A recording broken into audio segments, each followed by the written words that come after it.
Bismillahirrahmanirrahim. Assalamualaikum warahmatullahi wabarakatuh. Pagi anak-anakku semuanya, bagaimana kabar pagi hari ini? Semoga anak-anakku semuanya dalam keadaan sehat serta dalam lindungan Allah Subhanahu wa taala. Amin. Nah, anak-anak, di pagi hari ini kita akan belajar bahasa Indonesia tema 1, subtema 2 mengenai pertumbuhan dan perkembangan manusia. Tapi sebelumnya anak-anak siapkan dulu buku paket, buku tulis, serta alat tulis kalian. Nah, selanjutnya anak-anak perhatikan penjelasan dari Bu Arum. Manusia mengalami pertumbuhan dan perkembangan. Pertumbuhan pada manusia dibagi menjadi 2 bagian. Nah, kedua bagian tersebut yaitu pertumbuhan dalam kandungan dan pertumbuhan setelah dilahirkan. Untuk yang pertama yang kita bahas yaitu pertumbuhan dalam kandungan. Itu bisa kalian simak. Janin berada dalam kandungan kurang lebih selama 9 bulan 10 hari. Di dalam kandungan janin memperoleh makanan dari ibu lewat tali pusar. Janin akan terus tumbuh sampai sempurna. Setelah tumbuh sempurna, janin siap untuk dilahirkan. Nah, ini anak-anak bisa perhatikan gambar itu posisi janin ketika berada di dalam kandungan. Nah, itu setelah usia 9 bulan 10 hari, maka janin tersebut siap untuk dilahirkan. Jelas ya anak-anak ya. Nah, untuk selanjutnya untuk yang kedua yaitu pertumbuhan setelah dilahirkan. Nah, anak-anak bisa perhatikan gambar di samping sebelah kanan. Itu ada 5 gambar anak-anak. Ada adik bayi, ada balita, ada anak-anak, ada remaja, dan ada dewasa. Pertumbuhan manusia setelah dilahirkan berawal dari bayi. Bayi akan terus-menerus mengalami pertumbuhan hingga menjadi manusia dewasa. Bayi yang baru lahir hanya bisa menangis, ya. Bayi belum bisa berbicara, berjalan, dan juga berlari. Namun, setelah usianya bertambah, bayi mulai berlatih berbicara, berjalan, dan juga berlari. Proses pertumbuhan pada manusia dapat diamati pada gambar di samping. Nah, itu tadi anak-anak ya. Nah, seorang bayi baru bisa merangkak. Nah, terus jadi anak balita, dia bisa berdiri, belajar berdiri. Terus jadi anak-anak, dia bisa berjalan. Lalu remaja bisa berlari, dan dewasa ya. Nah, itu bisa kalian perhatikan anak-anak. Sudah jelas ya.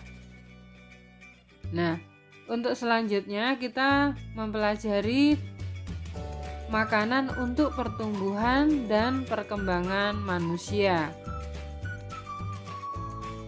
Nah, kira-kira makanan yang diperlukan untuk pertumbuhan dan perkembangan manusia itu seperti apa ya? Nah, kita bahas. Pertumbuhan dan perkembangan manusia dipengaruhi oleh beberapa faktor. Salah satunya adalah makanan. Makanan dibutuhkan tubuh untuk tumbuh dengan baik. Makanan yang dibutuhkan tubuh adalah makanan yang bergizi. Makanan bergizi itu adalah makanan yang mengandung zat-zat yang digunakan tubuh untuk tumbuh dan berkembang. Zat-zat yang dibutuhkan tubuh diantaranya yaitu, nah ini ada tabel anak-anak, bisa diperhatikan tabel atau diagram ya. Gambarnya makanan sehat 5 sempurna. Yang pertama yaitu lemak. Lemak berfungsi sebagai sumber cadangan makanan anak-anak ya. Yang kedua yaitu protein. Protein berfungsi sebagai zat pembangun tubuh dan pengganti sel-sel yang rusak. Nah, itu. Selanjutnya yang ketiga yaitu vitamin dan mineral. Vitamin dan mineral berfungsi untuk menjaga kesehatan tubuh agar tetap sehat dan tidak mudah terserang penyakit. Nah, ini cocok untuk di masa-masa pandemi seperti ini anak-anak ya. Yang terakhir yaitu karbohidrat. Karbohidrat berfungsi sebagai sumber energi atau tenaga. Itu yang kita butuhkan untuk melakukan aktivitas ya anak-anak ya. Nah, untuk selanjutnya anak-anak, nah, makanan untuk pertumbuhan dan perkembangan manusia. Makanan sehat dan bergizi terdapat pada menu makanan 4 sehat 5 sempurna. Nah, berikut makanan 4 sehat 5 sempurna. Anak-anak bisa memperhatikan yang pertama yaitu makanan pokok sebagai sumber karbohidrat. Contohnya nasi, ubi, kentang, sagu, dan roti. Ya anak-anak ya.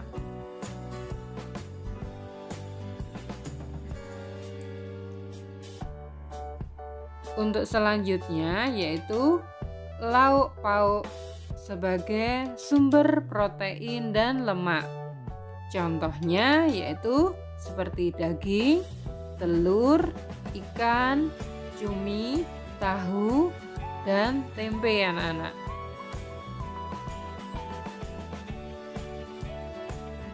Selanjutnya anak-anak, ada sayur-sayuran. Sayur-sayuran sebagai sumber protein dan mineral. Sebagai contohnya yaitu sayur-sayuran antara lain seperti kangkung, bayam, kacang panjang, dan sawi. Anak-anak harus makan sayur-sayuran ya, supaya sehat.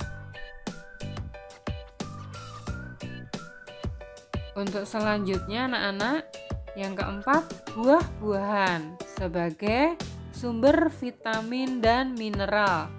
Sebagai contohnya yaitu mangga, jeruk, apel, dan jambu ya. Tuh. Selanjutnya yang kelima yaitu susu sebagai sumber protein, vitamin, lemak, dan mineral. Susu juga sebagai penyempurna kekurangan gizi dalam menu makanan kita. Misalnya ada susu sapi dan susu kambing ya. Nah, sudah jelas ya anak-anak ya. Nah, untuk selanjutnya yaitu pengaruh makanan terhadap pertumbuhan dan perkembangan manusia. Makanan merupakan salah satu faktor yang mempengaruhi pertumbuhan dan perkembangan manusia. Tubuh kita memerlukan makan guna memperoleh energi untuk melakukan aktivitas, misalnya sekolah. Sebelum berangkat sekolah, usahakan sarapan. Nah ya, karena apa anak-anak?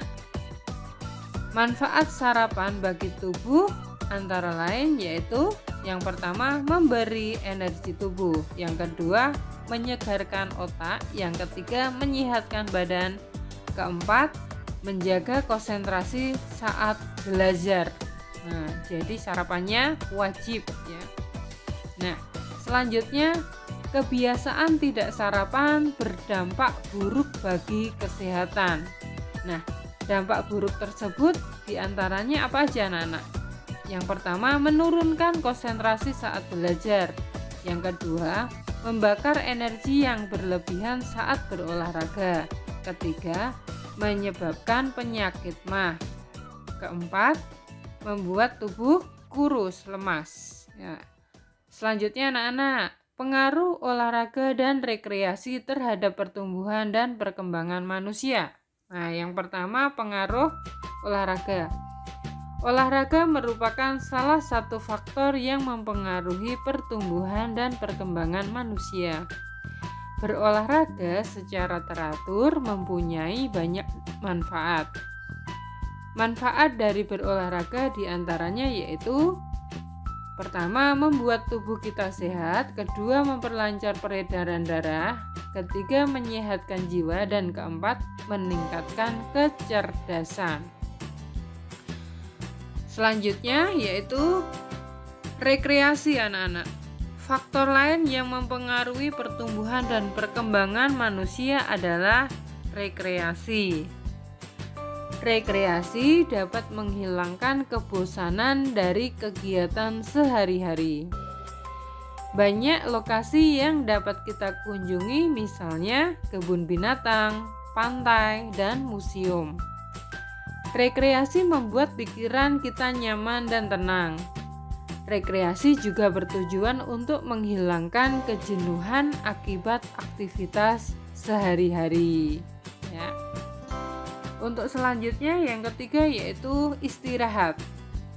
Tubuh kita memerlukan istirahat setelah melakukan aktivitas.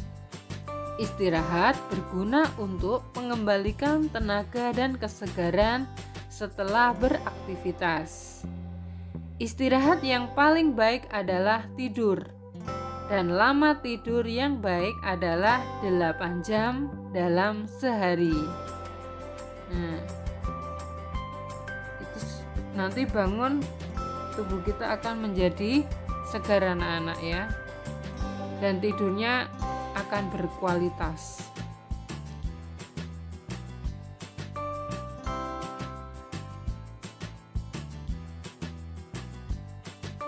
Selanjutnya anak-anak, ada beberapa hal baik yang dilakukan sebelum tidur. Di antaranya yaitu yang pertama yaitu mencuci tangan. Nah, sebelum tidur ya. Yang kedua menggosok gigi. Menggosok gigi. Yang ketiga mencuci kaki. Dan yang keempat berdoa sebelum tidur. Nah, jadi tadi ada beberapa hal yang baik yang dilakukan sebelum tidur. Yang pertama mencuci tangan, kedua menggosok gigi, ketiga mencuci kaki, dan yang keempat berdoa sebelum tidur. Nah, ini anak-anak bisa kalian lakukan sebelum kalian tidur ya anak-anak ya. Nah, anak-anak sudah hafal doa sebelum tidur ya anak-anak ya. Nanti bisa dihafalkan kalau belum hafal. Nah, kira-kira dari Bu Arum cukup sekian ya. Untuk tugasnya bisa kalian kerjakan di buku tulis serta di buku paket kalian. Kurang lebihnya mohon maaf. Wassalamualaikum warahmatullahi wabarakatuh.